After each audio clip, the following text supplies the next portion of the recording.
Welcome to DigComp Edu Strand 3.2 Guidance. This is the first video in Thematic Block 1, Learning Theme 1. This video looks at parents' role in guidance. The presentation is focused on achieving the learning outcome, analysing how technologies can guide or support students, parents and teachers. This video is based on a study conducted on qualitative data that compares children and parents' experience online. The study aims to fill a gap looking at children's digital experiences and comparing how adults represent those experiences versus children's own lived experiences. Most of the data is either children's voice or parental perspectives of how children experience life online or through digital technologies.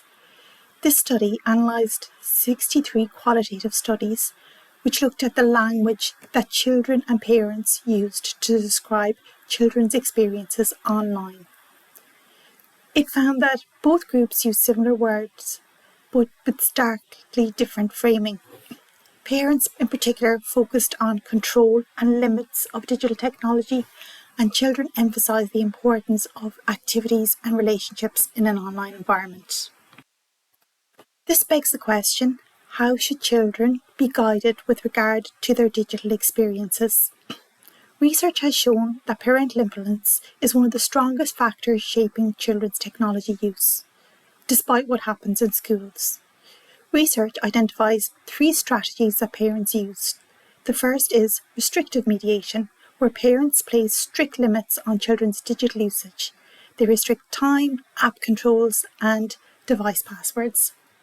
Active mediation is where parents guide and co-view digital content, discussing with children as they engage online.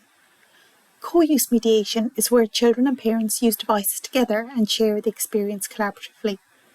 And lastly, modelling. This is the biggest impact of how children use technology. This is where children see how their parents use technologies and often replicate that. This strategy is often absent from the literature. When exploring children's experiences of their online lives, it was noted that children had very different perspectives. Research on the child's perspective is relatively new and only began in academic journals from 2018. Key themes children identify with regard to their experiences: socialisation. This shows how technology can help strengthen their friendships and offer peer support, particularly children undergoing difficult times. Creativity and learning. Digital platforms enable informal learning and global connection and children to explore their different interests through the online medium. Challenges they experience are cyberbullying, self-image of pressure and unwanted contact. 11.5% of 12 to 15-year-olds have reported unwanted sexual solicitation. The research that we conducted involved conducting a search of literature with regard to children's digital experiences and parents' perceptions of their children's digital experiences.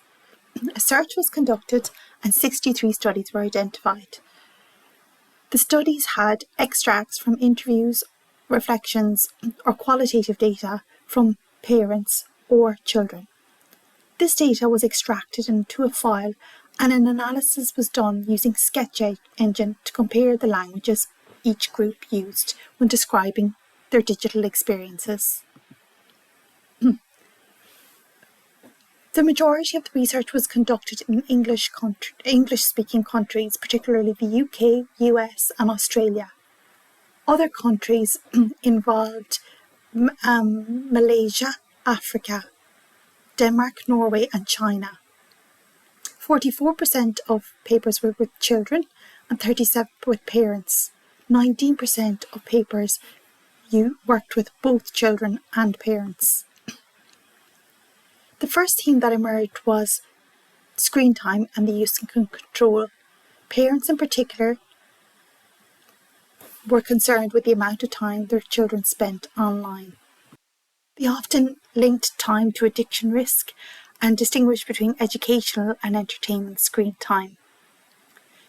Within the children's framing, time only arose 3.5% of the time. Children focused on what they do rather than how long. They did note that distraction from their devices provided impact on their quality time and family time. Theme 2 related to community and belonging. Both children and parents link digital technology to social connectedness. Parents in particular acknowledge the app allowing children to engage with the community and family dynamics, particularly where parents may not be co-located in the same home. Children in particular noted gaming opportunities and meeting children and other friends online. Also, there was discussion around inclusion and its limits. Children often felt pressure to join social media to avoid inclusion, but still preferred face-to-face interaction. Conflict was a major theme that arose throughout. Parents often expressed guilt over screen time while fearing their children and the impact technology would have. The noun social was 7th most frequent in the parent language constructions. Children had a different perspective on conflict, and they noted friend and the time that was spent in making friendships. They saw technology as a tool for resolving conflict and strengthening friendships. These were a direct contrast to the parental fears. This highlights a tension where parents limiting screen time may inadvertently restrict children's social networking supports. The 4th theme was safety. Again, the parents expressed a common theme of fear throughout. Fear of inappropriate content, privacy, grooming and loss of control. Gender fears were notable, with parents expressing more concern for the safety of their daughters more than their sons. Parents felt the need to protect their children. However, children had a strong awareness and agency over safety and critical thinking. They did describe the online world as a free and a safe haven, yet did show real fear around strangers and privacy. In addition, cyberbullying was an area of concern, and children displayed a nuanced version of the understanding of cyberbullying. In conclusion, there was divergence and convergence within the language used by parents and children. Children's discourse was more positively framed, looking at how technology can foster social interaction, motivation, creativity and anonymity. Risks were acknowledged but not normalised, and they showed a lot of self-awareness about technology and how to stay safe online. Parents' discourse was more protective and cautious and was centred around the fear of worry and control. Parents rarely acknowledged their own role as technology models and often gave out about the time children spent online, but didn't acknowledge the fact that how they modelled this behaviour had a significant impact on their children's use. Both groups recognise digital technologies can foster social connectiveness, and when technology is used collaboratively and in a human-centred way, both parents and children see its positive benefits. Some recommendations look at the role of the parent in guiding and supporting technology use. It's important that parents model positive digital technology use and reflect on their own use of technologies, how children perceive this, and use it in an active and critical way. This is especially important for children with unstructured home lives. It's important also, rather than just restricting, to prioritise dialogue. Rather than placing excessive restrictions without explanation, encourage non-judgmental dialogue between children, parents and schools. It was evident that children were often reluctant to engage in dialogue with their parents due to the negative discourse they felt was being carried out by adults.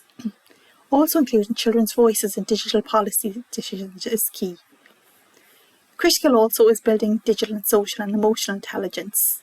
The role of schools and parents is critical here. Cultivating human approaches to digital technology and acknowledging the mental health implications of online use of technology.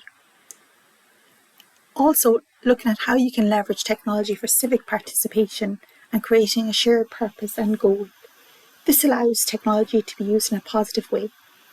Overall, parents in particular and schools play a key role in guiding appropriate use of digital technology to negate any of the negative impacts technology has in the literature. We will look at some of these strategies throughout this course.